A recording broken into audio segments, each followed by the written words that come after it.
नमस्कार, मैं हूं आपके साथ अनुष्का। आइए बढ़ते हैं आज की खास खबरों की ओर। कोठी पैलेस स्थित संकुल भवन पर प्रमुख पेंशनर्स एसोसिएशन द्वारा प्रदर्शन कर 2 सूत्री मांगों को लेकर मुख्य सचिव के नाम ज्ञापन दिया गया। मीडिया प्रभारी डॉक्टर स्वामीनाथन पांडे ने जानकारी देते हुए बताया कि पिछले 1 साल से कर्मचारी की समस्याओं को लेकर कई बार ज्ञापन दे चुके हैं, पर अभी तक हमारी इस समस्या का निराकरण नहीं किया गया है, जिसको लेकर जिला अध्यक्ष अशोक दुबे एवं मंजुलता भाटी जिला अध्यक्ष महिला प्रकोष्ठ के नेतृत्व में सैकड़ों की संख्या में पेंशनर्स ने धरना प्रदर्शन कर 2 सूत्रीय मांगों को लेकर मुख्य सचिव के नाम कलेक्टर को ज्ञापन दिया है। सेवानिवृत्त कर्मचारियों को पेंशन भुगतान आदेश प्राप्त करने हेतु व्यवस्था का सरलीकरण कर प्रशासकीय कठिनाइयों को पेंशनर्स के हित में समाप्त कर नई व्यवस्था लागू की गई थी, जिससे प्रदेश के सेवानिवृत्त कर्मचारियों अधिकारियों को जिला एवं संभाग स्तर से समय पर पीपीओ के भुगतान आदेश प्राप्त हो रहे हैं। अगर यह व्यवस्था लागू होती है तो मध्य प्रदेश के सेवानिवृत्त कर्मचारियों को पीपीओ प्राप्त करने हेतु तथा सेवानिवृत्त होने के पश्चात भुगतान प्राप्ति के लिए वृद्ध पेंशनर्स को अनेकों बार भोपाल के चक्कर लगाने पर मजबूर होना पड़ेगा। मध्य प्रदेश छत्तीसगढ़ पुनर्गठन अधिनियम 2000 की धारा 49 में छठी अनुसूची में कहीं नहीं लिखा है कि छत्तीसगढ़ और मध्य प्रदेश के पेंशनरों का बंटवारा का डियरनेस रिलीफ दोनों राज्य की सहमति से बढ़ाया जा सकता है। ज्ञापन देकर मुख्य सचिव से निवेदन किया है कि दोनों मांगों को जल्द से जल्द पूरा किया जाए।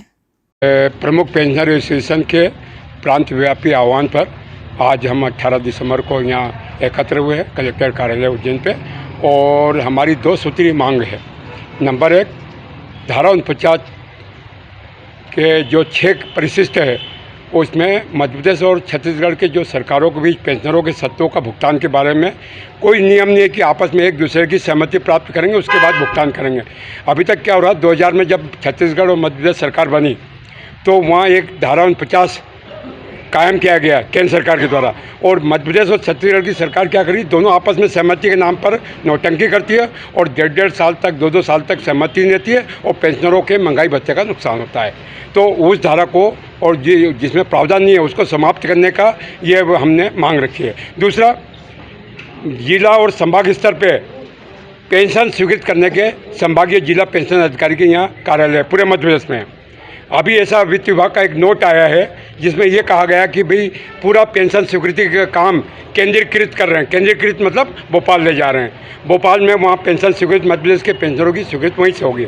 आज जैसे मैं पेंशनर हूँ, मेरी कोई समस्या पेंशन में कोई दिक्कत आएगी तो अब मुझे अपना प्रकरण भोपाल लेके जाना पड़ेगा। जो आगे रिटायर हो रहे हैं सरकारी कर्मचारी, उनको भी अपने पेंशन केस के लिए भोपाल चक्कर खाना पड़ेगा, और जो यहाँ शासकीय कार्यालय 52 विभागों के हैं उनको भी उनके बाबुओं को उनके अधिकारियों को भोपाल चक्कर खाने पड़ेंगे। अनावश्यक इसके कारण पूरा पेंशनर परेशान होगा और सिस्टम भी परेशान होगा। नंबर 1।